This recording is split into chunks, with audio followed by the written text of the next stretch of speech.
ekonom, analis, akademisi, kementerian dan lembaga, dan seluruh masyarakat yang menyaksikan konferensi pers hasil rapat RDG pada siang hari ini. Dalam 2 hari terakhir, 21-22 Oktober 2025 telah dilaksanakan RDG bulanan yang membahas asesmen kondisi perekonomian terkini baik global maupun domestik dan juga rumusan respon bauran kebijakan. Telah hadir siang ini anggota Dewan Gubernur yaitu Bapak Gubernur Bapak Peri Warjio, Ibu Deputi Gubernur Senior Ibu Destri Damayanti, dan para anggota Dewan Gubernur Bapak Yuda Agung, Ibu Aida S. Budiman, Ibu Filianingsih Hendarta, dan Bapak Riki P. Gozali. Sebelum memulai konferensi pers, izin kami sampaikan informasi perihal skema tanya jawab dalam konferensi pers yang dilaksanakan secara daring ini.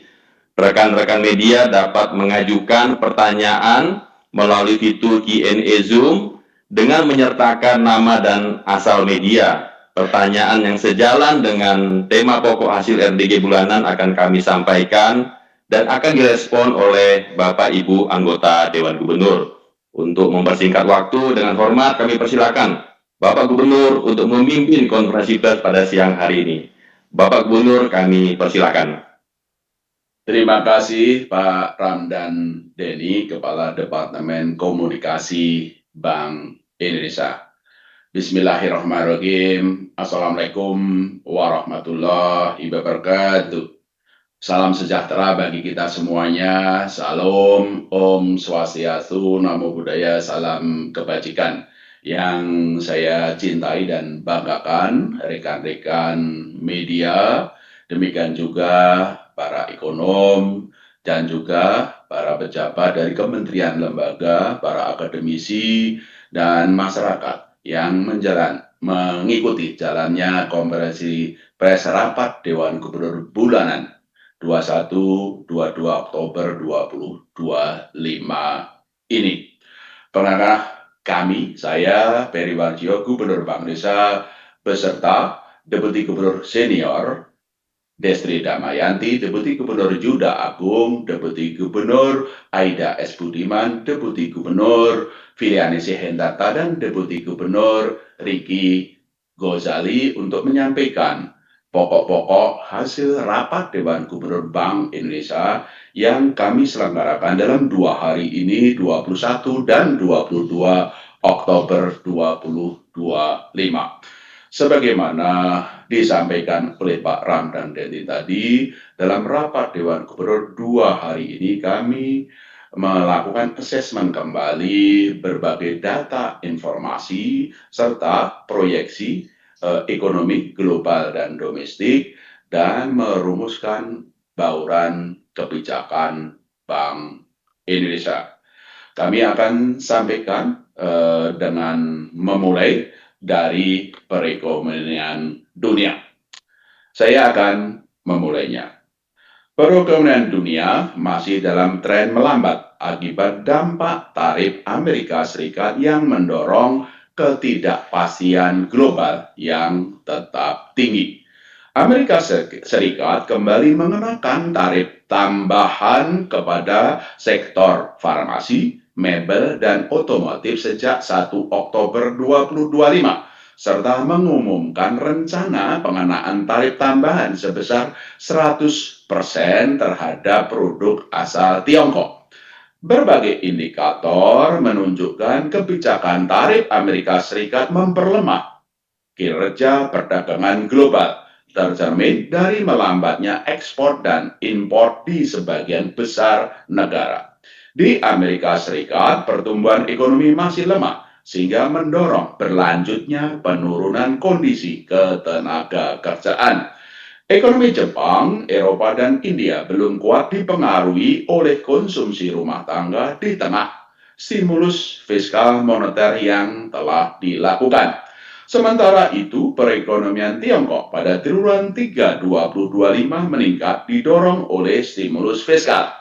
Perkembangan ini berpengaruh pada pertumbuhan ekonomi dunia 2025 yang diperkirakan sebesar 3,1%, sedikit di atas perkiraan sebelumnya 3%.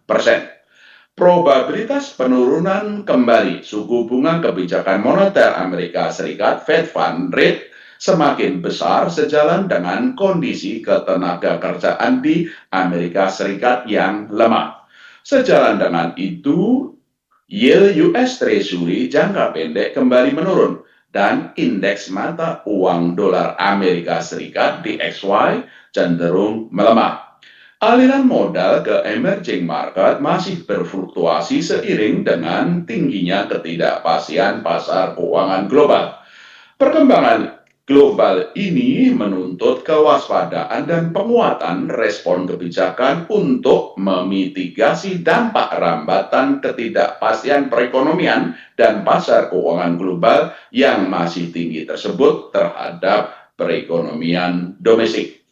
Di dalam negeri, pertumbuhan ekonomi Indonesia tetap baik dan perlu terus didorong agar sesuai dengan kapasitas perekonomian. Perkembangan terkini menunjukkan pertumbuhan ekonomi pada triwulan 3 2025 ditopang oleh kenaikan ekspor sebagai antisipasi terhadap pengenaan tarif resiprokal Amerika Serikat, terutama terjadi pada komoditas minyak kelapa sawit, CPO, dan besi baja. Sementara itu, permintaan domestik masih perlu terus diperkuat sehingga dapat meningkatkan konsumsi rumah tangga dan investasi. Belanja pemerintah berkontribusi pada penguatan permintaan domestik dan pertumbuhan ekonomi triwulan 3 2025. Berdasarkan lapangan usaha, pertumbuhan ekonomi didorong oleh kinerja produksi lapangan usaha pertanian, industri pengolahan, perdagangan yang tetap baik. Secara spasial, pertumbuhan wilayah Jawa dan Sumatera diperkirakan lebih baik dari perkiraan didorong oleh sektor industri pengolahan dan pertanian. Pada keseluruhan semester 2 2025, pertumbuhan ekonomi diperkirakan membaik sejalan dengan implementasi proyek prioritas pemerintah terkait program ketahanan pangan, energi, pertahanan dan keamanan, serta paket kebijakan ekonomi pemerintah 2025 termasuk bantuan sosial yang akan disalurkan pada triwulan 4 2025. Bank Indonesia juga akan terus memperkuat bauran kebijakan melalui penguatan bauran kebijakan moneter, makrobudensial, dan sistem pembayaran yang bersinergi erat dengan kebijakan stimulus fiskal dan sektorial pemerintah untuk mendorong pertumbuhan ekonomi nasional yang lebih tinggi. Dengan perkembangan tersebut, pertumbuhan ekonomi keseluruhan tahun 2025 berada sedikit di atas titik tengah kisaran 4,6 sampai 5,4% dan diperkirakan akan meningkat pada tahun 2026. Neraca pembayaran Indonesia tetap terjaga dan mendukung ketahanan eksternal ekonomi Indonesia. Transaksi berjalan pada triwulan 3 2025 diperkirakan akan mencatat surplus ditopang oleh berlanjutnya surplus neraca perdagangan pada September 2025. Ekspor non-migas meningkat di tengah perlambatan ekonomi global sejalan dengan antisipasi eksportir terhadap tarif resiprokal Amerika Serikat, termasuk ekspor ke India dan Tiongkok untuk komoditas minyak kelapa sawit CPO dan besi baja. Kinerja transaksi modal dan finansial diperkirakan akan mengalami defisit dengan terjadinya net outflow investasi portofolio seiring tingginya ketidakpastian global dan pembayaran utang luar negeri di tengah tetap positifnya penanaman modal langsung. Sejak September 2025 hingga 20 Oktober 2025, investasi portofolio tercatat net outflow sebesar 5,26 miliar dolar Amerika Serikat yang mengharuskan Bank Indonesia untuk melakukan intervensi dalam rangka stabilisasi nilai tukar rupiah.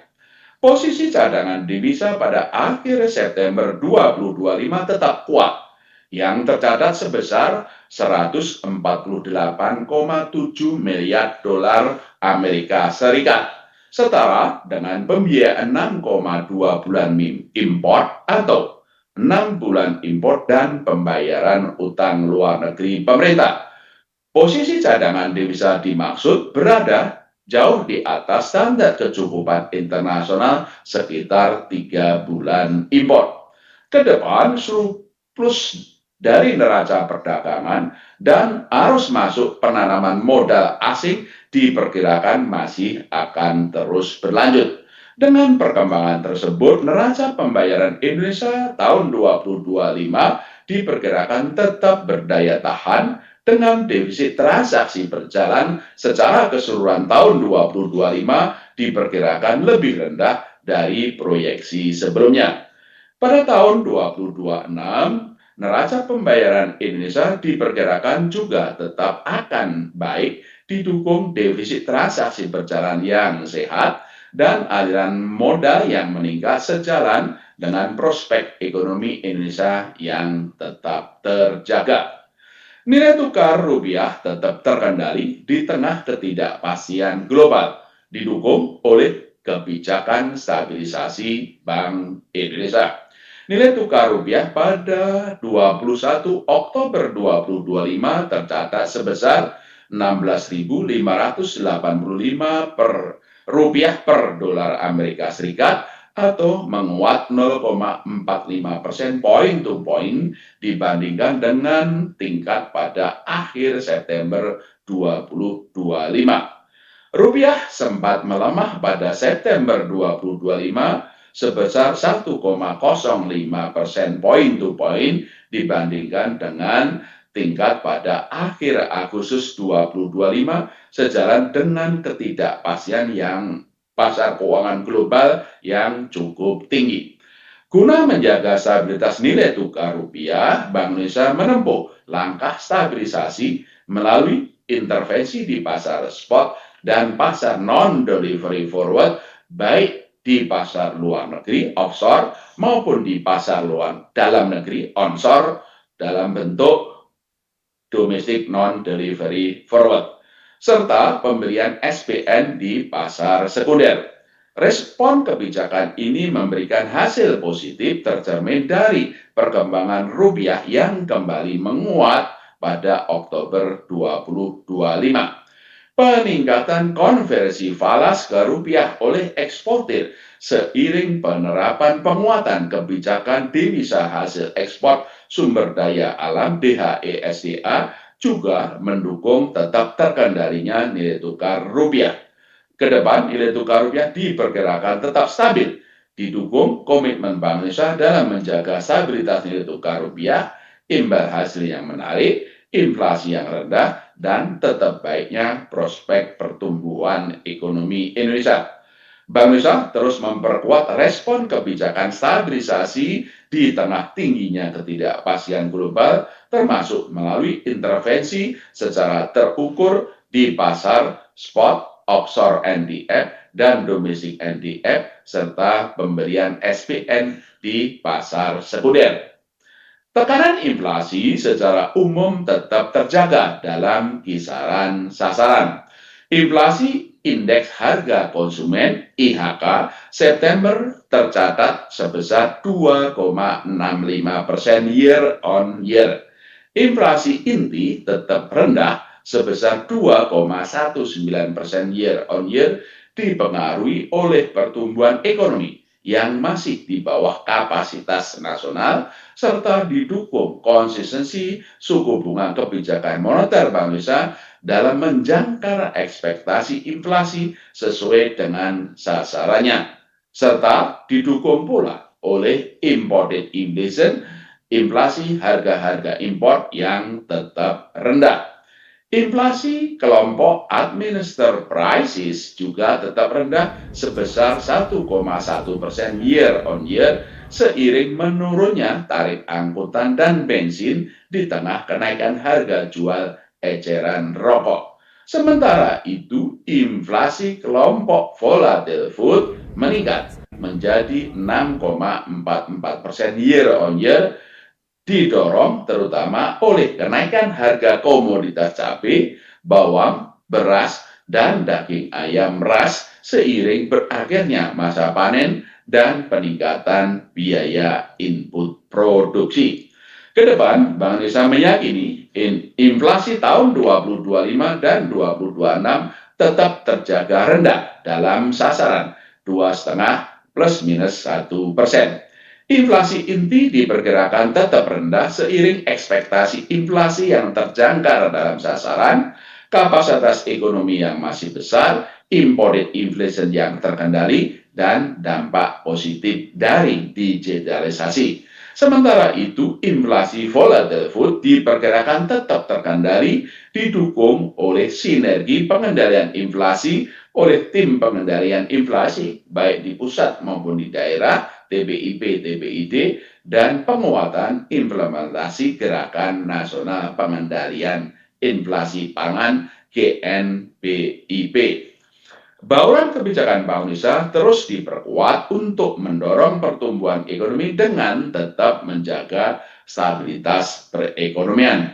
Kebijakan moneter ditempuh melalui penurunan suku bunga BI rate, stabilisasi nilai tukar rupiah, dan ekspansi likuiditas moneter. BI rate telah turun sebesar 150 basis point sejak September 2024 menjadi 4,75%, yang merupakan level terendah sejak tahun 2022. Kebijakan stabilisasi nilai tukar rupiah terus diperkuat dengan intervensi di pasar offshore non-delivery forward maupun intervensi di pasar domestik melalui pasar spot, DNDF, serta pemberian SPN di pasar sekunder. Sejalan dengan itu, Bank Indonesia menetapkan suku bunga instrumen moneter falas yang kompetitif untuk menjaga daya tarik penempatan dana di Indonesia yang dapat mendukung stabilitas nilai tukar rupiah. Ekspansi likuiditas rupiah juga ditempuh Bank Indonesia melalui penurunan posisi instrumen moneter sekuritas rupiah Bank Indonesia (SRBI) dari 916,97 triliun rupiah pada awal tahun 2025 menjadi 707,05 triliun rupiah pada 21 Oktober 2025. Selain itu, Bank Indonesia membeli SPN sebagai bentuk sinergi erat antara kebijakan moneter dan kebijakan fiskal yang hingga 21 Oktober 2025 mencapai 268,36 triliun rupiah, 268,36 triliun rupiah, termasuk pembelian di pasar sekunder dan program debt switching dengan pemerintah sebesar 199,45 triliun rupiah. Pembelian SPN di pasar sekunder dilakukan sesuai mekanisme pasar, secara terukur, transparan, dan konsisten dengan program moneter dalam menjaga stabilitas perekonomian sehingga dapat terus menjaga kredibilitas kebijakan moneter. Kebijakan moneter juga didukung oleh kebijakan insentif likuiditas makro Brisel KLM dan akselerasi digitalisasi sistem pembayaran guna mendorong pertumbuhan ekonomi. Implementasi kebijakan insentif likuiditas makro Brisel KLM mendorong pertumbuhan kredit pembiayaan perbankan. Hingga minggu pertama Oktober 2025, total insentif KLM mencapai 393 triliun rupiah yang disalurkan kepada kelompok bank BUMN sebesar 173,6 triliun rupiah, BUSN sebesar 174,4 triliun rupiah, BPD sebesar 39,1 triliun rupiah, dan kantor cabang bank asing sebesar 5,7 triliun rupiah. Secara sektoral, insentif kebijakan likuiditas makro Brisel disalurkan kepada sektor-sektor prioritas, yakni sektor pertanian, perdagangan, manufaktur, sektor real estate, perumahan rakyat dan konstruksi, serta transportasi gudangan pariwisata dan ekonomi kreatif, serta UMKM ultra mikro dan hijau. Sektor-sektor prioritas ini sejalan dengan sektor-sektor yang digariskan pemerintah dalam Asta Cita. Kedepan, kebijakan KLM akan terus diperkuat untuk mendorong pertumbuhan kredit pembiayaan perbankan melalui penguatan KLM berorientasi ke depan guna mendorong pertumbuhan kredit lebih tinggi. Lebih dari itu, pemberian insentif KLM juga didasarkan pada kecepatan perbankan dalam menyesuaikan suku bunga kredit pembiayaan terhadap suku bunga kebijakan Bank Indonesia, sehingga akan mempercepat transmisi penurunan suku bunga perbankan. Bank Indonesia memandang penurunan suku bunga perbankan perlu terus didorong sejalan dengan pelonggaran kebijakan moneter yang telah ditempuh Bank Indonesia serta penempatan dana saldo anggaran lebih oleh pemerintah di perbankan. Seiring dengan penurunan BI rate sebesar 150 basis point sejak September 2024 dan ekspansi likuiditas moneter Bank Indonesia, suku bunga Indonesia, suku bunga pasar uang overnight turun sebesar 204 basis point dari 6,03% pada awal 2025 menjadi 3,99% pada 21 Oktober 2025. Suku bunga sekuritas rupiah Bank Indonesia SRBI untuk tenor 6, 9, dan 12 bulan juga menurun masing-masing sebesar 251 basis point, 254 basis point, dan 257 basis point sejak awal tahun 2025 menjadi 4,65%, 4,67%, dan 4,7% pada 17 Oktober 2025. Imbal hasil SBN untuk tenor 2 tahun menurun sebesar 218 basis point dari 6,96% pada awal 2025 menjadi 4,78% pada 21 Oktober 2025. Sementara SBN untuk tenor 10 tahun imbal hasil menurun sebesar 132 basis point dari tingkat tertinggi 7,26% pada pertengahan Januari 2025 menjadi 5,94%. Namun demikian, penurunan suku bunga perbankan masih berjalan lambat dan karenanya perlu dipercepat. Dibandingkan dengan penurunan BI rate sebesar 150 basis point pada awal 2025, saya ulangi, dibandingkan dengan penurunan BI sebesar 150 basis point, suku bunga deposito 1 bulan hanya turun sebesar 29 basis point dari 4,81% pada awal tahun 2025 menjadi 4,52% pada September 2025. Terutama dipengaruhi oleh pemberian special rate kepada deposan besar yang mencapai 26% dari total DPK bank. Penurunan suku bunga kredit perbankan bahkan berjalan lebih lambat, yaitu hanya sebesar 15 basis point dari 9,20% pada awal 2025 menjadi sebesar 9,05% pada September 2025. Kebijakan moneter longgar dan penempatan dana sal pemerintah di perbankan mendorong kenaikan jumlah uang beredar. Pertumbuhan uang primer adjusted, yaitu uang primer yang telah memperhitungkan dampak penurunan giro wajib minimum GWM Bank di Bank Indonesia karena pemberian kebijakan insentif likuiditas makrobudensial KLM tercatat tinggi, yaitu mencapai 18,58% year on year pada September 2025. Lebih tinggi dibandingkan dengan pertumbuhan uang primer M0 tanpa memperhitungkan dampak KLM sebesar 13,16% year on year. Dari faktor yang memengaruhi kenaikan uang primer adjusted, ini dipengaruhi oleh ekspansi keuangan pemerintah pada tagihan bersih kepada pemerintah pusat net claim on government NCG. Pelonggaran kebijakan moneter berdampak pada pertumbuhan uang beredar dalam arti luas M2 Agustus 2025 yang meningkat dari 5,46% year on year pada Januari 2025 menjadi 7,59% year on year.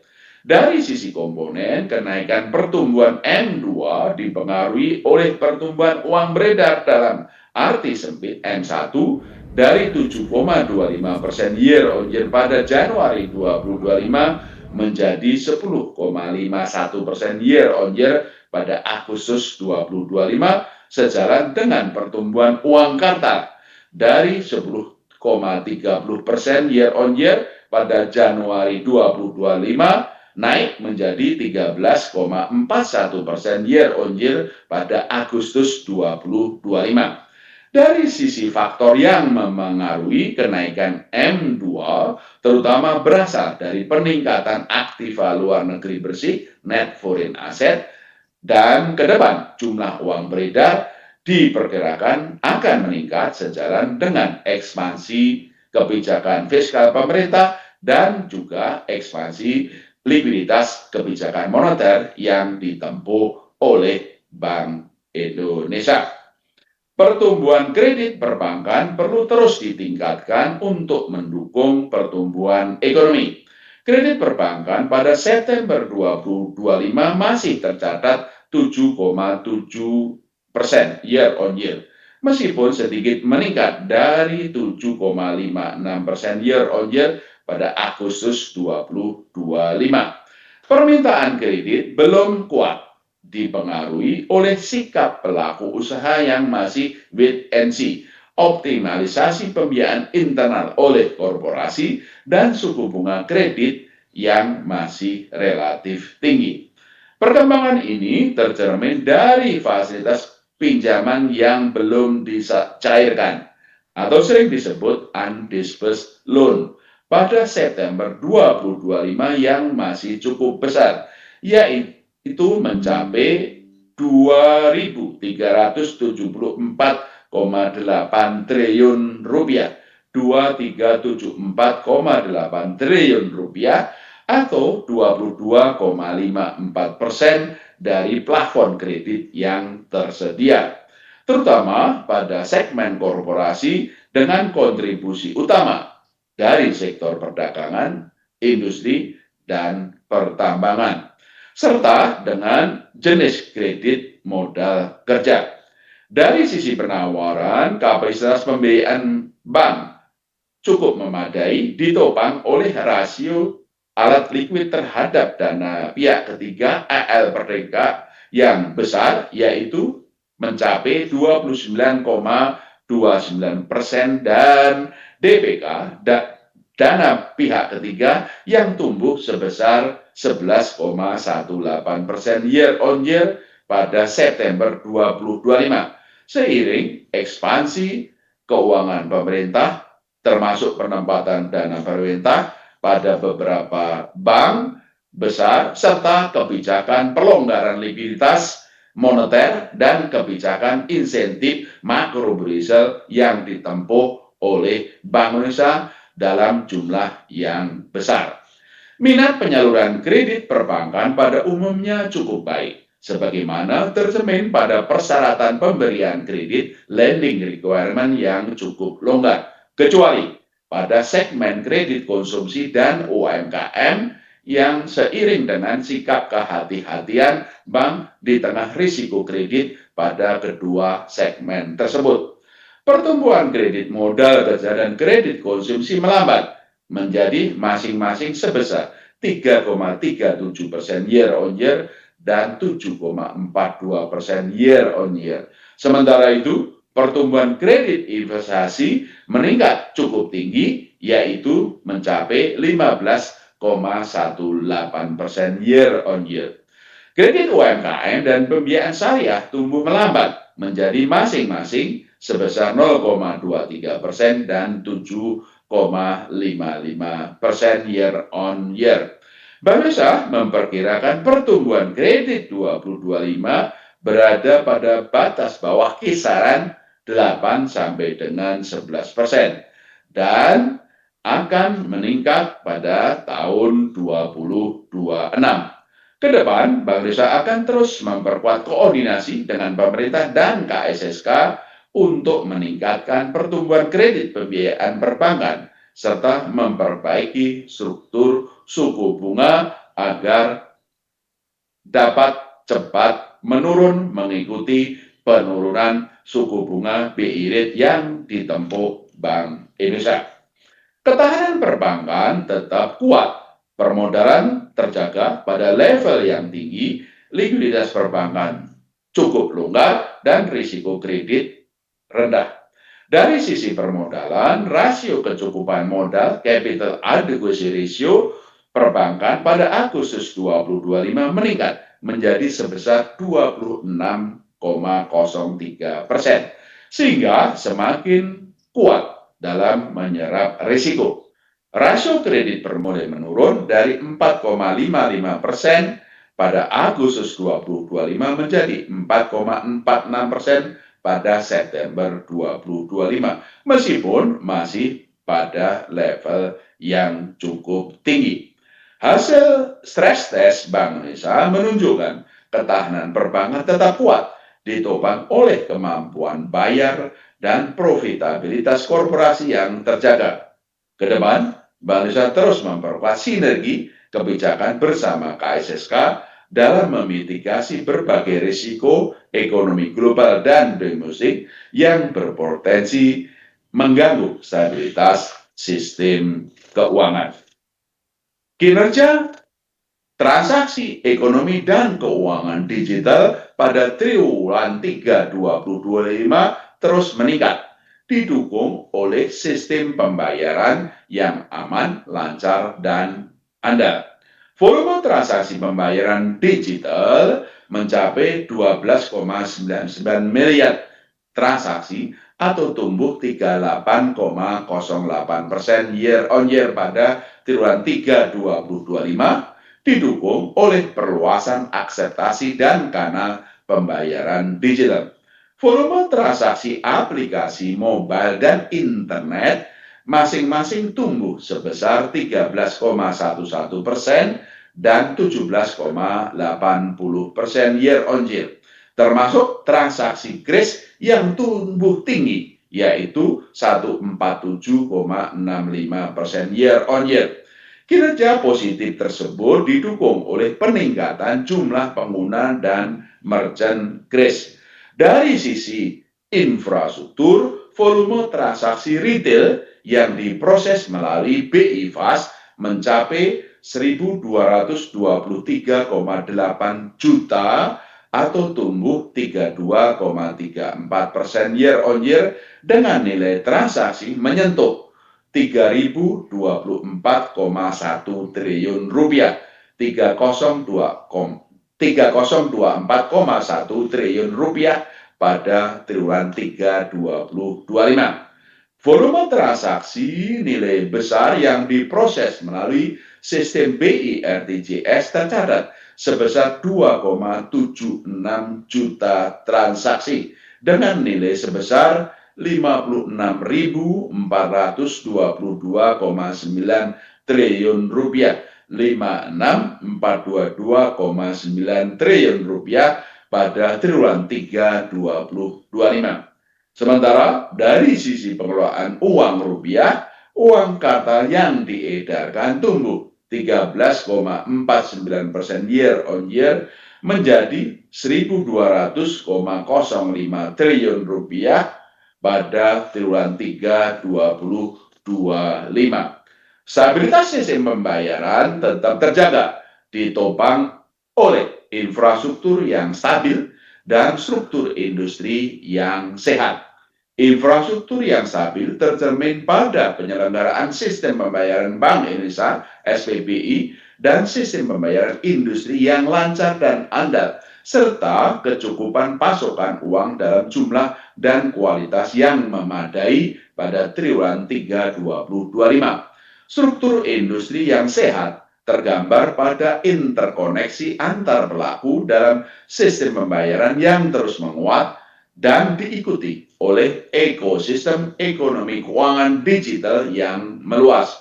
Perluasan adopsi standar nasional Open API pembayaran SNAP mendukung penguatan interkoneksi tercermin dari transaksi pembayaran berbasis SNAP yang terus meningkat. Kedepan, Bank Indonesia akan terus memastikan keamanan dan keandalan infrastruktur SPBI, baik retail maupun wholesale, serta infrastruktur sistem pembayaran industri. Selain itu, struktur industri sistem pembayaran akan terus diperkuat dengan fokus pada aspek manajemen risiko operasional dan infrastruktur teknologi pelaku industri dan ekosistem ekonomi keuangan digital. Bank Indonesia terus menjaga ketersediaan uang rupiah dalam jumlah yang cukup dengan kualitas layak edar di seluruh wilayah Negara Kesatuan Republik Indonesia (NKRI), termasuk daerah terdepan, terluar, dan terpencil.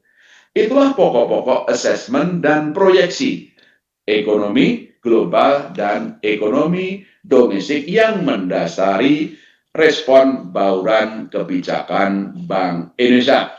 Dengan hasil asesmen perakiraan ke depan dan menakar berbagai risiko yang kemungkinan muncul tersebut, rapat Dewan Gubernur Bank Indonesia pada tanggal 21 dan 22 Oktober 2025 memutuskan untuk mempertahankan BI rate tetap sebesar 4,75%. Suku bunga deposit facility tetap sebesar 3,75% dan suku bunga lending facility tetap sebesar 5,5%. Keputusan ini konsisten dengan perakiraan inflasi tahun 2025 dan 2026 yang tetap terjaga rendah dalam kisaran sasaran 2,5 plus minus 1%, upaya mempertahankan stabilitas nilai tukar rupiah yang sesuai dengan fundamental di tengah ketidakpastian global yang masih tinggi, serta sinergi untuk turut memperkuat pertumbuhan ekonomi. Kedepan, Bank Indonesia akan terus mencermati efektivitas transmisi kebijakan moneter longgar yang telah ditempuh, prospek pertumbuhan ekonomi dan inflasi, serta stabilitas nilai tukar rupiah dalam memanfaatkan ruang penurunan suku bunga BI rate. Bank Indonesia juga memperkuat kebijakan makroprudential untuk makin mendorong penurunan suku bunga, peningkatan likuiditas, dan kenaikan pertumbuhan kredit pembiayaan bagi pencapaian pertumbuhan ekonomi yang lebih tinggi. Kebijakan sistem pembayaran tetap diarahkan untuk turut mendorong pertumbuhan ekonomi melalui perluasan akseptasi pembayaran digital, penguatan struktur industri sistem pembayaran, dan daya tahan infrastruktur sistem pembayaran. Arah bauran kebijakan moneter, makroprudential, dan sistem pembayaran untuk mempertahankan stabilitas dan turut mendorong pertumbuhan ekonomi yang berkelanjutan tersebut didukung dengan langkah-langkah kebijakan sebagai berikut. Pertama, penguatan strategi operasi moneter pro-market guna makin memperkuat efektivitas transmisi penurunan suku bunga, meningkatkan likuiditas, dan mempercepat pendalaman pasar uang dan pasar valuta asing dengan mengelola struktur suku bunga, instrumen moneter, dan swap falas sejalan dengan ekspansi likuiditas moneter dan untuk mempercepat efektivitas penurunan suku bunga deposito dan kredit perbankan. Meningkatkan likuiditas di pasar uang dan perbankan melalui penurunan sekuritas rupiah Bank Indonesia (SRBI) dan pembelian surat berharga negara (SBN) di pasar sekunder secara terukur. Memperluas underlying repo dalam operasi moneter Bank Indonesia dengan surat berharga berkualitas tinggi lainnya yang diterbitkan oleh lembaga jasa keuangan yang dibentuk atau didirikan pemerintah untuk mendukung program pemerintah bagi kesejahteraan masyarakat. Menerbitkan BIFRN Floating Rate Note dan pengembangan Overnight Index Swap OIS untuk tenor di atas overnight dalam rangka membentuk struktur suku bunga yang berdasarkan transaksi di pasar uang. Memperluas investor sukuk Bank Indonesia (SUKBI) untuk dapat dimiliki oleh bank dan non-bank, termasuk oleh bukan penduduk.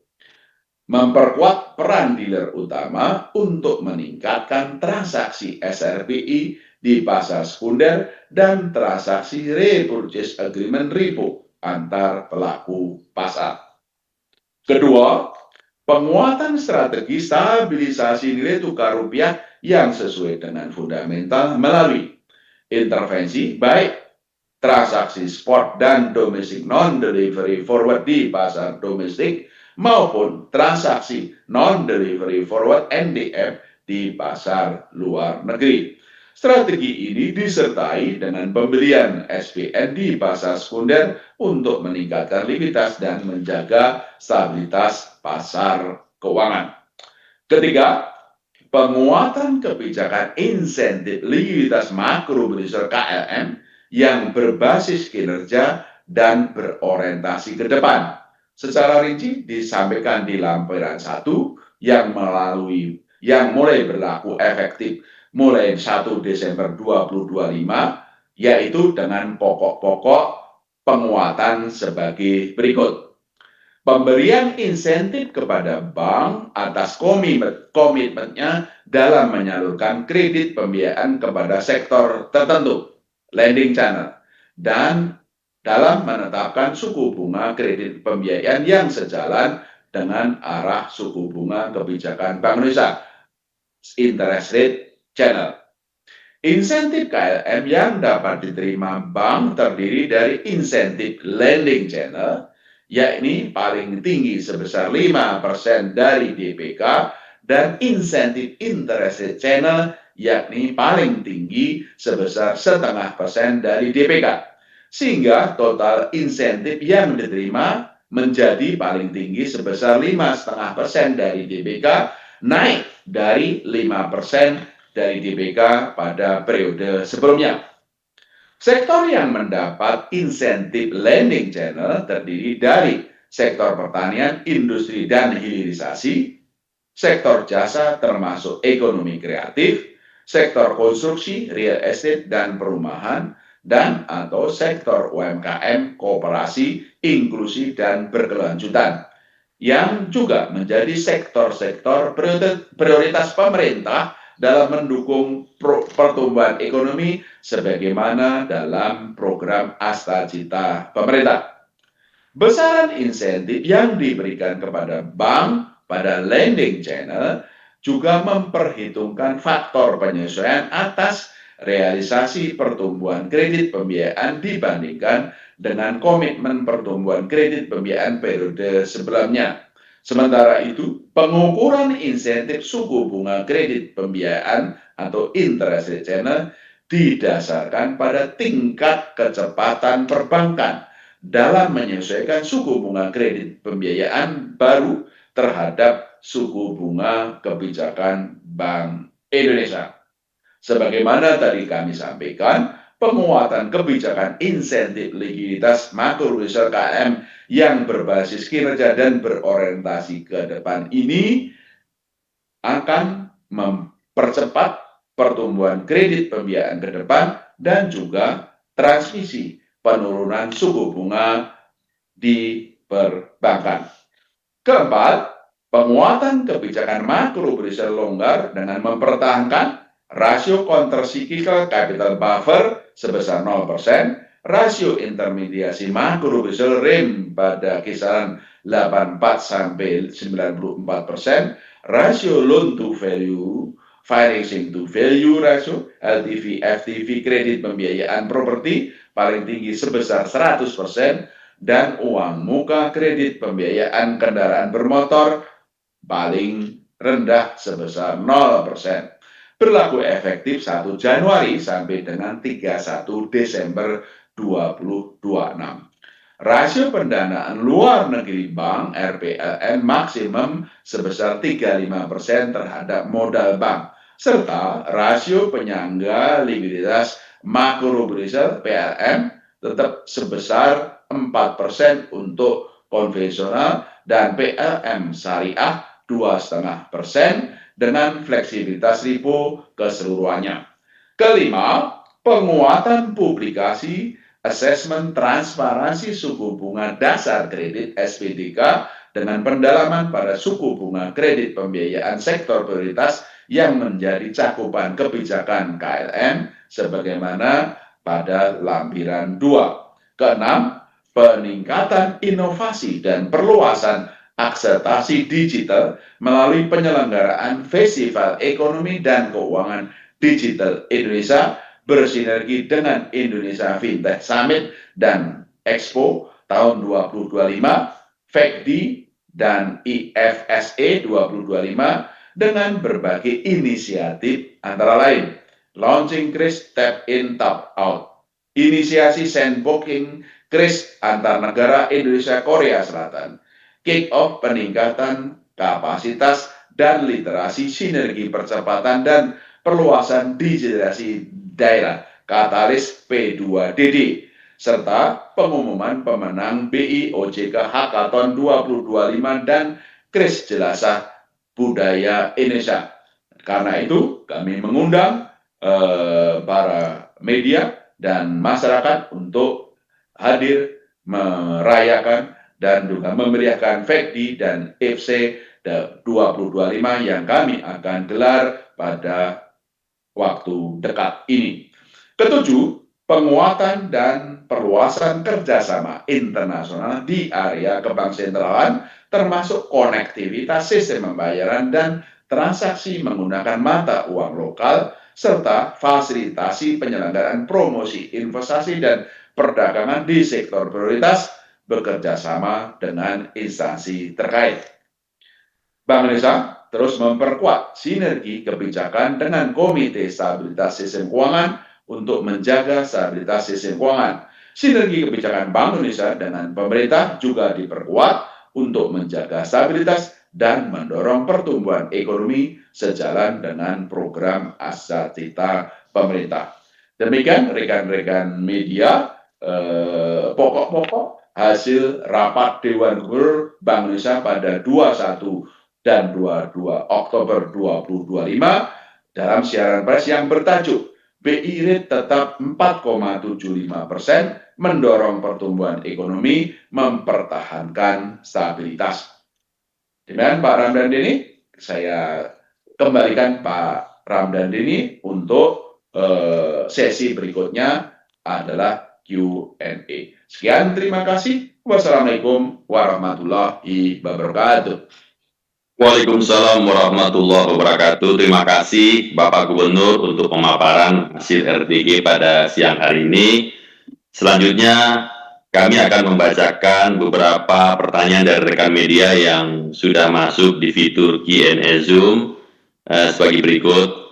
Pertama, ini dari Grace Bloomberg, kemudian juga Selfie Kontan, Imas Kontan, ada dari Surya Bisnis Indonesia dan Maulana dari Investor Trust mengenai penurunan suku bunga dan pertumbuhan ekonomi. Bagaimana Bank Indonesia melihat ruang penurunan suku bunga ke depan? Apa saja faktor eksternal dan domestik yang menjadi fokus Bank Indonesia saat ini? Kemudian selanjutnya bagaimana dampak keputusan BI soal keputusan suku bunga sejauh ini terhadap pertumbuhan ekonomi RI sampai dengan akhir tahun. Selanjutnya dari Selvi Kontan mengenai transmisi penurunan suku bunga. Sejauh mana transmisi penurunan suku bunga acuan pada suku bunga perbankan, baik dana maupun suku bunga kredit? Menurut asesmen Bank Indonesia, segmen kredit mana yang paling responsif terhadap penurunan suku bunga acuan? Apakah Bank Indonesia melihat korelasi yang kuat antara penurunan suku bunga kredit dan percepatan pertumbuhan pembiayaan di sektor real?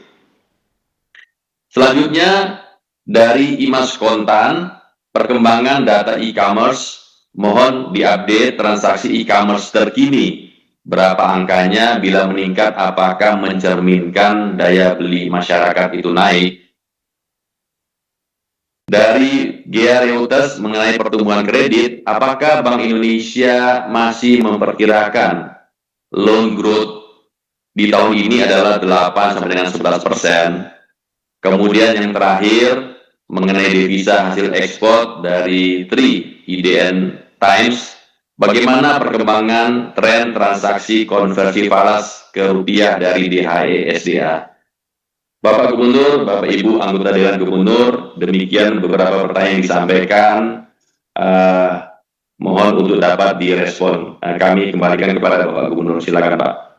Terima kasih Pak Ramdanesi, juga terima kasih rekan-rekan media yang tadi disampaikan dari Grace, Selvi, Imas, juga Paulana, dan juga dari Gea, Tri, maupun rekan-rekan media. Terima kasih atas pertanyaan-pertanyaan ini. Saya akan menjawab terkait dengan arah penurunan suku bunga ke depan, dan nanti saya mengundang rekan-rekan Bu Destri maupun juga Bu Pak Yuda, Bu Aida, Bu Fili, dan juga Pak Riki untuk menyampaikan. Pak Destri, Bu Destri nanti bisa ya mengupdate DHE SDA, Bu Pak Yuda juga mengenai loan growth dan terutama detail mengenai kebijakan baru, kebijakan insentif likuiditas untuk mendorong kredit.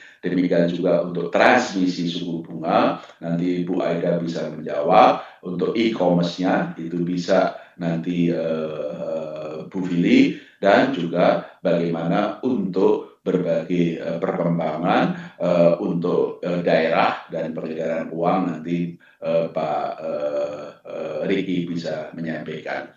Saya akan menjelaskan sebagaimana kami sampaikan sebelumnya dalam RDG. Sebelumnya, Dewan Gubernur masih memandang bahwa ruang penurunan suku bunga ke depan itu masih terbuka. Dasar pertimbangannya apa? Yaitu bahwa inflasi tahun ini dan inflasi tahun depan itu masih rendah, terutama inflasi inti yang tentu saja rendah dan terkendali dalam kisaran sasaran 2,5 plus minus 1%. Dan karenanya dengan inflasi yang terkendali itu terbuka ruang penurunan suku bunga. Yang kedua, bahwa kita bersama pemerintah bersinergi kuat untuk mendorong pertumbuhan ekonomi. Karena kami memandang pertumbuhan ekonomi yang sekarang maupun tahun ke depan masih di bawah kapasitas output nasional. Dengan demikian mendorong permintaan domestik mencapai pertumbuhan ekonomi yang tinggi itu tentu saja masih sejalan untuk juga keinginan kita semua mendorong pertumbuhan ekonomi lebih tinggi tanpa menimbulkan risiko-risiko kenaikan inflasi, khususnya inflasi inti. Karena itulah kenapa bersama Pak Menteri Keuangan yang terus berupaya menambah ekspansi fiskal pengeluaran pemerintah untuk mendorong sektor-sektor real, dan kami terus kemudian juga bersama pemerintah mendorong pertumbuhan ekonomi melalui ekspansi likuiditas dan juga kebijakan insentif likuiditas makrobudensial maupun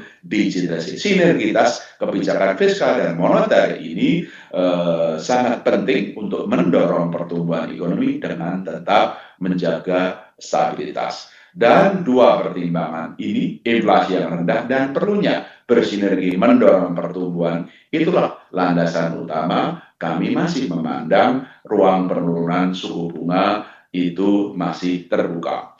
Masalah waktunya tentu saja yang tadi kami sampaikan, setelah 6 kali kita turunkan, makanya sekarang fokus kami adalah memperkuat efektivitas transmisi kebijakan moneter yang kami sudah tempuh.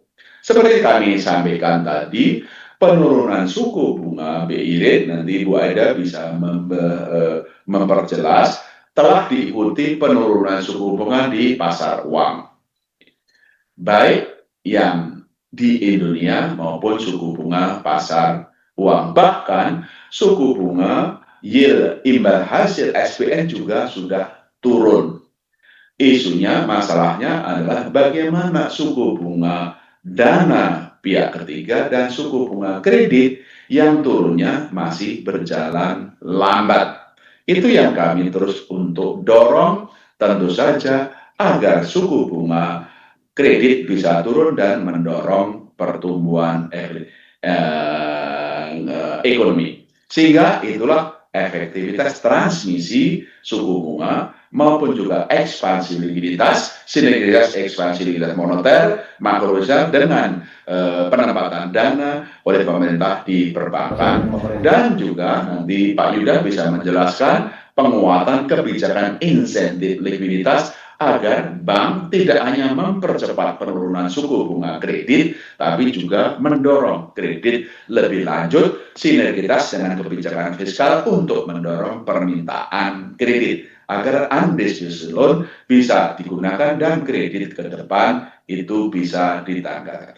Singkatnya, kami masih melihat ruang penurunan suku bunga, tapi fokus kami sekarang ini adalah bagaimana memperkuat efektivitas transmisi kebijakan-kebijakan moneter makrobudensial yang kami sudah tempuh, dan juga bagaimana kami terus menjaga stabilitas nilai tukar rupiah. Itu tentu saja timingnya nanti akan kami lihat dari bulan ke bulan. Saya kira itu yang kami ingin tambahkan. Saya undang Bu Destri untuk menambahkan beberapa penjelasan, khususnya yang DHESDA maupun yang lain-lain. Bu Destri, kami persilakan. Baik, terima kasih Pak Gubernur. Terima kasih teman-teman untuk pertanyaannya. Saya merespon untuk yang PP DHESDA. Jadi berdasarkan dari pemantauan kami, sejak diberlakukan PP nomor 8 tahun 2025, maka tingkat kepatuhan dari eksportir dalam menjalankan ataupun memenuhi PP itu cukup malah sangat tinggi ya, 95%. Jadi artinya seluruh ekspor dari Reksus, ekspor dari HSD yang mereka terima itu masuk ke Reksus yang khusus memang untuk penempatan DHE-SDA. Nah kemudian dari penempatan yang di Reksus tersebut, kalau kita lihat dari penggunaannya, memang untuk konversi itu majority. Jadi ada untuk konversi sekitar 78,2%. Jadi artinya dengan mereka melakukan konversi tentunya akan ada penambahan falas dolar dalam hal ini di pasar falas kita. Dan memang penambahan falas itu tidak langsung serta-merta akan meningkatkan cadangan devisa kita. Kenapa? Karena falas itu justru dipakai untuk menambah suplai falas di pasar domestik falas kita. Nah, oleh karena itu kami melihat bahwa penerapan PP nomor 8 ini sejauh ini memang memberikan dampak positif. Namun memang kalau kita lihat dalam 2 bulan terakhir ini karena outflow yang begitu besar, sehingga itu juga tadi disampaikan oleh Pak Gubernur, itu juga menyebabkan kita harus menggunakan cadangan devisa kita untuk melakukan intervensi, termasuk juga adanya pembayaran untuk dividen, repatriasi, dan juga untuk pinjaman. Tapi intinya untuk PP DHE saya rasa jauh ini sudah menjalankan sesuai yang diamanahkan. Mungkin itu Pak Gubernur dari saya, Pak Gub. Terima kasih Pak Gub. Terima kasih Bu Destri, Pak Yuda, kami undang untuk khususnya tadi terutama prospek kredit dan kebijakan KLM yang baru ini perlu dijelaskan ya bagaimana insentif ini, penyesuaian insentif tidak hanya kenaikan dari 5% menjadi 5,5%, tapi juga yang akan berlaku 1 Desember itu memperkuat efektivitas transmisi kebijakan moneter makrobudensial dalam penyaluran kredit. Dan tentu saja kalau ada yang lain ingin ditambahkan, Pak Yuda silakan. Terima kasih Pak Gubernur. Rekan-rekan media, seperti yang disampaikan oleh Pak Gubernur tadi, bahwa nanti per 1 Desember 2025 kita menerbitkan ketentuan terkait dengan KLM yang baru, kita sebut dengan KLM yang forward looking. Ya, mengapa kita mengeluarkan kebijakan ini? Yang pertama karena memang kita melihat pertumbuhan kredit masih perlu didorong, ya, termasuk juga untuk sektor-sektor yang diprioritaskan di dalam astas kita. Yang kedua, tujuannya adalah untuk memperkuat transmisi kebijakan. Tadi yang disampaikan oleh Pak Gubernur, Bank Indonesia sudah menurunkan 150 basis point BI rate, tetapi suku bunga kredit masih terbatas penurunannya, hanya 15 basis point, jadi sekitar 10% dari apa yang penurunan suku bunga BI rate. Nah, oleh sebab itu kebijakan KLM yang forward looking ini ditujukan untuk 2 hal. Yang pertama melalui lending channel, yaitu bank-bank yang menyalurkan, yang memiliki komitmen untuk menyalurkan kredit di sektor-sektor tertentu itu akan mendapatkan insentif, yaitu maksimum 5% dari DPK-nya. Apa bedanya dengan yang dulu? Kalau yang dulu itu backward looking, realisasi dulu baru diberikan insentifnya. Kalau sekarang komitmen ke depan itu diberikan insentif. Tentu saja kalau komitmen itu tidak dilakukan, tentu saja pada akhirnya akan harus dikembalikan. Ada sebuah penalti. Tentu saja hitungannya.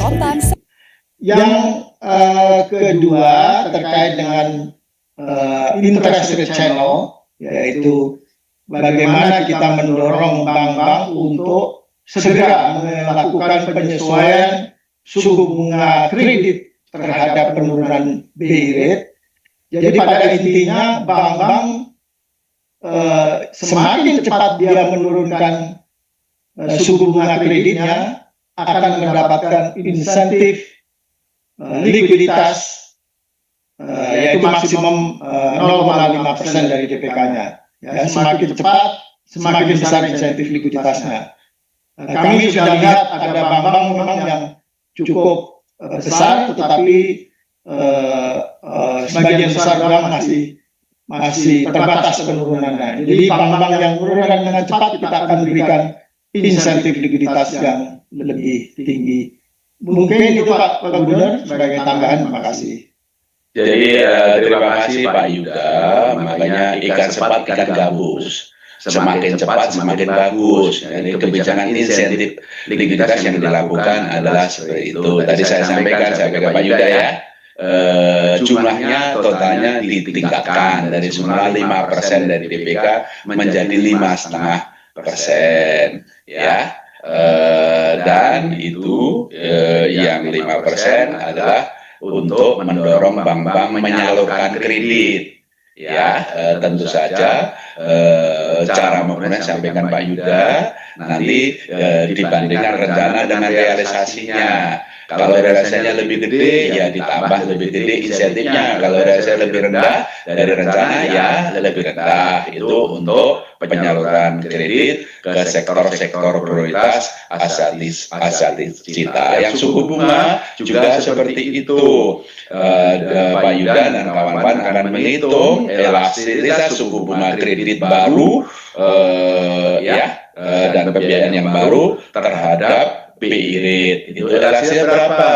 Kalau elastisinya di bawah 0,3, 0,3 ya nggak dikasih insentif likuiditas. Tapi kalau elastisnya adalah 0,3 sampai dengan 0,6 dikasih insentif likuiditas Pak Yuda ya, 40 basis point dari DPK. Kalau elastisnya gede di atas 0,6% dapat 50 basis point dari DPK. Jadi Pak Yuda tadi ikan cepat ikan gabus ya. Semakin cepat kreditnya tumbuh dan semakin cepat suku bunga kreditnya turun, itu Bank Indonesia akan memberikan insentif lebih tinggi. Terima kasih Pak Yuda untuk kebijakan insentif likuiditas yang baru yang insya Allah akan berlaku 1 Desember. Untuk mempercepat transmisi, kami undang Bu Aida, transmisi seberapa jauh transmisi dan juga hal lain Bu Aida yang ingin ditambahkan. Silakan Bu Aida. Terima kasih Pak Gubernur. Saya menyampaikan kenapa ikan sepat, ikan gabus lebih cepat, lebih bagus. Mengapa kita seperti itu, teman-teman sekalian ya? Karena kita sudah menurunkan BI rate 150 basis point dari bulan September. Tapi apa yang terjadi? Kalau kita lihat di pasar uang, transmisinya berjalan. Yang paling rendah penurunannya itu 132 basis point. Jadi kalau di Indonesia turun 204 basis point, SFBI apalagi yang 12 bulan sudah turun 257 basis point, sehingga sekarang angkanya menjadi 4,7%. Yield imbal hasil SBN 2 tahun 218 basis point, yang terendah tadi saya sampaikan adalah yang 10 tahun baru 132 basis point. Tapi ini memang demikian karena yang lebih jangka pendek lebih cepat penurunannya. Nah, yang perlu diperkuat adalah transmisinya di suku bunga perbankan si ikan sepat ikan gabus tadi. Di DPK itu baru turun 1 bulan 29 basis point. Bayangkan 150 basis point baru turun 29 basis point. Di kredit apalagi baru turun 15 basis point. Jadi inilah yang ingin dilakukan oleh Bank Indonesia. Pak Yuda tadi sudah cerita, KLM-nya akan forward looking dan kemudian juga ditambah dengan interest rate channel, sehingga diharapkan kita bisa terus meningkatkan pertumbuhan kredit. Ini bisa mendorong special rate yang sekarang ini kepada deposan besar itu masih 26% kepada total DPK, dan kemudian juga undisbursed loan yang masih tinggi 2.374,8 2.374,8 triliun rupiah atau 22,54% dari plafon yang tersedia. Ini bisa disalurkan sehingga rencananya Pak Yuda target kredit 8-11% akan terjadi. Demikian Pak Gub, terima kasih. Terima kasih Bu Aida. Tentu saja berbagai hal tadi kita sinergitas dengan erat dengan pemerintah, khususnya Pak Menteri Keuangan, demikian juga dengan KSSK, dengan OJK, untuk sama-sama segera bisa lebih cepat menurunkan suku bunga perbankan, khususnya suku bunga kredit, demikian juga untuk mendorong permintaan kredit. Saya undang Bu Fili untuk menjelaskan e-commerce maupun berbagai hal yang berkaitan dengan digitalisasi sistem pembayaran. Demikian juga bisa ditambahkan undangan tadi Bu Fili ya, mengenai FACDI ya, bisa dijelaskan supaya kawan-kawan media nanti juga ikut kemudian memeriahkan Festival Ekonomi Keuangan Digital Indonesia. Silakan Bu Fili. Terima kasih Pak Gubernur, terima kasih teman-teman media untuk pertanyaannya yang terkait dengan e-commerce. E-commerce dari bulan 3 2025 itu mencapai 1,44 miliar transaksi atau tumbuh secara Q2Q itu 7,72%. Atau kalau kita lihat secara year on year itu memang 20,5%. Itu dengan nominal sebesar 134,67 triliun atau tumbuh sebesar 4,93% secara Q to Q atau 3,74% secara year on year. Nah, peningkatan transaksi e-commerce di triwulan 3 2025 ini dipicu oleh beberapa hal, antara lain rangkaian kampanye mega sale pada triwulan 3. Kalau kita lihat dimulai dari back to school di bulan Juli, lalu lanjut ke promosi kemerdekaan di 88 di Agustus, lalu diperkuat dengan Indonesia Shopping Festival dengan transaksi yang mencapai 25,19 triliun hingga promosi 9 September dengan diskon hingga 99 di platform e-commerce besar. Dan ini yang menyebabkan peningkatan dari e-commerce. Nah, sebaliknya yang terkait dengan FECDI tadi yang disampaikan Pak Gubernur, untuk tahun ini kita bersinergi, berkolaborasi bersama dengan OJK dengan yang biasanya mengadakan EFSE ini sekarang saat ini Bank Indonesia bersama-sama dengan OJK dan bersama-sama dengan ASPI dan Aftek kita mengadakan FECDI dan IFSE bersama-sama di JCC. Jadi nanti kami mengundang teman-teman media untuk memberikan dukungan tanggal 30 Oktober sampai dengan 1 November di JCC. Nah, ini kita melakukan sinergi bersama juga dengan KL terkait. Jadi nanti akan ada launching Kris Tap in tap out di transportasi, lalu juga ada launching inisiasi sandbox Kris antar negara yang dalam hal ini Indonesia dengan Korea Selatan, lalu kick off dari peningkatan kapasitas literasi, sinergi, percepatan dan perluasan digitalisasi daerah atau kita singkat dengan katalis P2DD, lalu juga tentunya yang ditunggu-tunggu yaitu pengumuman pemenang BIOJK Hackathon 2025 dan Kris Jelajah Budaya Indonesia. Jadi itu yang dapat saya sampaikan dan sekali lagi mengundang teman-teman untuk hadir bersama. Terima kasih Pak Gubernur. Terima kasih Bu Fili. Ini adalah salah satu bagaimana dukungan Bank Indonesia terhadap salah satu program Asia Cita yang digariskan Bapak Presiden Prabowo Subianto, yaitu akselerasi digitalisasi ekonomi keuangan nasional dan di daerah. Oleh karena tadi disampaikan oleh Bu Fili, di dalam FECDI ini Festival Ekonomi Keuangan Digital Indonesia itu sinergitas kami dengan kementerian lembaga semakin banyak semakin luas ya. Yang kedua juga dengan OJK dan terutama dengan asosiasi dan juga termasuk dengan hackathon ya. Terima kasih. Kami undang Pak Riki Gojali untuk menyampaikan beberapa tambahan yang tentu saja pertanyaan-pertanyaan tadi maupun dari hal-hal yang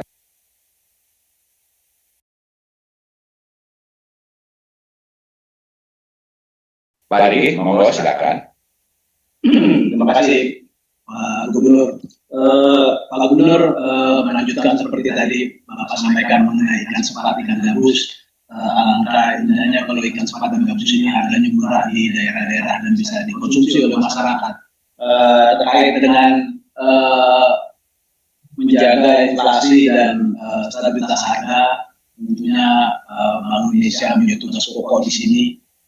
Bank Indonesia dengan kantor perwakilan yang ada di seluruh Indonesia menjaga stabilitas harga.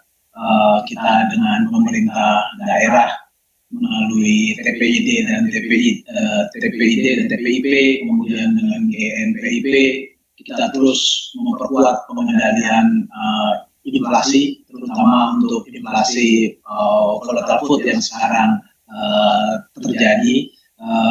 Kita melakukan intervensi di sini terhadap di 828 titik yang sudah kita lakukan gerakan pasar murah, kemudian kerjasama antar daerah kita mendorong bagaimana kebutuhan cabai yang ada di Sumatera bisa dipenuhi dari Jawa Tengah dan di Jawa Timur. Kemudian juga selanjutnya kita akan melakukan intervensi ini, melakukan sesuai dengan yang lebih optimal lagi, tepat lokasi, kemudian tepat sasaran, tepat waktu, sehingga melalui sinergi antara BI dan pemerintah dapat terus menjaga stabilitas dan pertumbuhan ekonomi dan inklusif dan berkesinambungan. Yang kedua, Pak Gubernur ingin menyampaikan mengenai tentunya selain kita mendorong digitalisasi di daerah, Bank Indonesia juga berkomitmen untuk menyediakan uang rupiah di seluruh pelosok negeri untuk memastikan kelancaran transaksi pembayaran di berbagai daerah, termasuk memastikan kecukupan kas di berbagai kantor perbankan di seluruh pelosok Indonesia, terutama menghadapi Nataru yang beberapa saat ini lagi akan kita hadapi. Terkhusus untuk di wilayah 3T, ini 3T yaitu yang tertinggal, terdepan, dan terluar. Kegiatan ekspedisi rupiah berdaulat atau ERB Bank Indonesia telah menjangkau 16 provinsi yang sudah kita lakukan. Bank Indonesia telah menyalurkan uang layak edar di wilayah perbatasan dan kepulauan terpencil dengan total realisasi penukaran uang sebesar 136 miliar rupiah. Ini memberikan arti kepada masyarakat di sana, serta memberikan edukasi cinta bangga paham rupiah sebagai simbol dari kedaulatan negara di wilayah tersebut. Demikian Pak Gubernur yang dapat saya sampaikan. Terima kasih.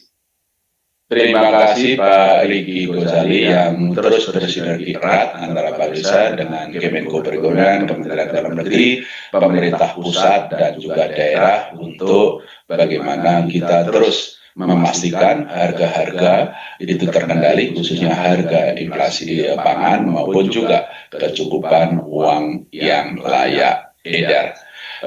Rekan-rekan media, demikian konferensi pers rapat Dewan Gubernur 21-22 Oktober 2025 ini yang menunjukkan satu bahwa kinerja ekonomi Indonesia itu cukup baik dan juga diapresiasi oleh lembaga internasional termasuk kemarin dari G20 maupun IMF. Dengan stabilitas yang terjaga dan pertumbuhan ekonomi yang cukup baik. Yang kedua, sinergitas dari Bank Indonesia dan pemerintah untuk terus mendorong pertumbuhan ekonomi lebih tinggi dan menjaga stabilitas terus dilakukan. Itu sinergitas baik kebijakan fiskal, kebijakan sektorial maupun kebijakan lain dengan kebijakan Bank Indonesia.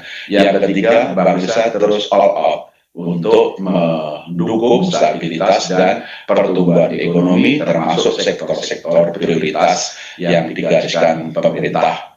Penurunan suku bunga, stabilitas nilai tukar, ekspansi moneter, pembelian SPN dari pasar sekunder, dan juga dari insentif likuiditas makrobudensial, serta akselerasi digitalisasi.